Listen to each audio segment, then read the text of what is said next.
প্রিয় অংশগ্রহণকারী, জাতীয় বিশ্ববিদ্যালয় সিলেবাসভুক্ত আইসিটি বিষয়ক অনলাইন প্রশিক্ষণ কোর্সে আপনাকে স্বাগত। ধরুন, কোনো চাকরির পরীক্ষায় একই যোগ্যতার দুই প্রার্থীকে ডাকা হয়েছে।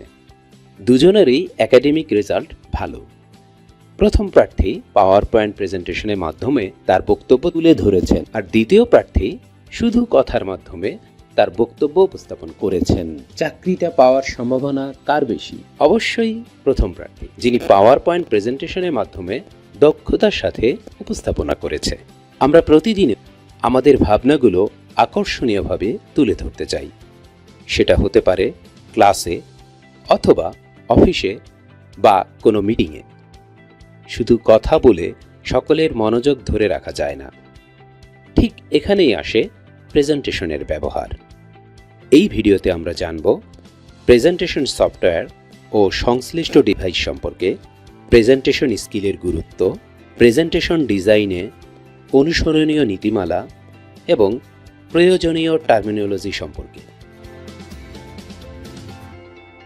প্রেজেন্টেশন তৈরির জন্য সবচেয়ে জনপ্রিয় সফটওয়্যার হল মাইক্রোসফট পাওয়ার পয়েন্ট। আরেকটি বহুল ব্যবহৃত টুল হল গুগল স্লাইডস। গুগল স্লাইডস ব্যবহার করে অনলাইনে প্রেজেন্টেশন তৈরি করা যায় এবং এটি টিম ওয়ার্কের জন্য অত্যন্ত সুবিধাজনক। এছাড়া অ্যাপেল কিনোট, ক্যানভা প্রেজেন্টেশনের মাধ্যমেও প্রেজেন্টেশন তৈরি করা যায়। একটি সফল প্রেজেন্টেশন শুধু সফটওয়্যার ব্যবহার নয়, এখানে কিছু হার্ডওয়্যার ডিভাইসও দরকার হয়। যেমন প্রেজেন্টেশন ডিসপ্লে করার জন্য প্রজেক্টর ও ডিসপ্লে স্ক্রিন, স্লাইড কন্ট্রোল করার জন্য রিমোট ক্লিকার। বর্তমানে একাডেমিক কাজে ও ক্যারিয়ার গঠনে ভালো প্রেজেন্টেশনের বেশ গুরুত্ব রয়েছে। প্রেজেন্টেশনে ছবি, চার্ট ও গ্রাফের মাধ্যমে তথ্য ও ধারণাগুলো আকর্ষণীয়ভাবে উপস্থাপন করা যায়। ভিজুয়াল উপস্থাপনার মাধ্যমে বিষয়বস্তু শ্রোতাদের কাছে দীর্ঘস্থায়ী করা যায়। রং, অ্যানিমেশন ও স্লাইডের বিভিন্নতার জন্য শ্রোতাদের আগ্রহ বৃদ্ধি পায়। সংগঠিত উপস্থাপনের ফলে সময় কম লাগে। অনলাইন শেয়ার ও উপস্থাপনার মাধ্যমে দূর শিক্ষণ পরিচালনা করা যায়। সংক্ষেপে বলা যায়, পাওয়ার পয়েন্ট প্রেজেন্টেশন উপস্থাপনা ও যোগাযোগের ক্ষেত্রে একটি আধুনিক ও কার্যকর মাধ্যম।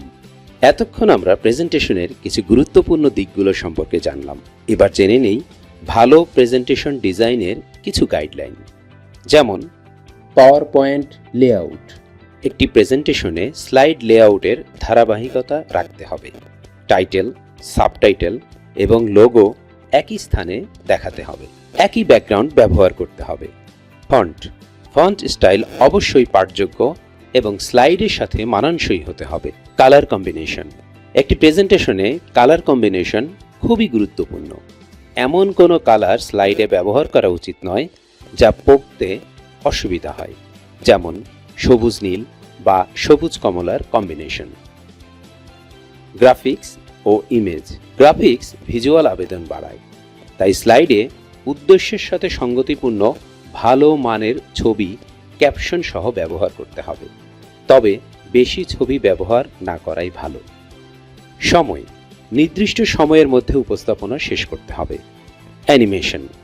পুরো উপস্থাপনায় একই অ্যানিমেশন ব্যবহার করুন। একের বেশি অ্যানিমেশন ব্যবহার এড়িয়ে চলুন।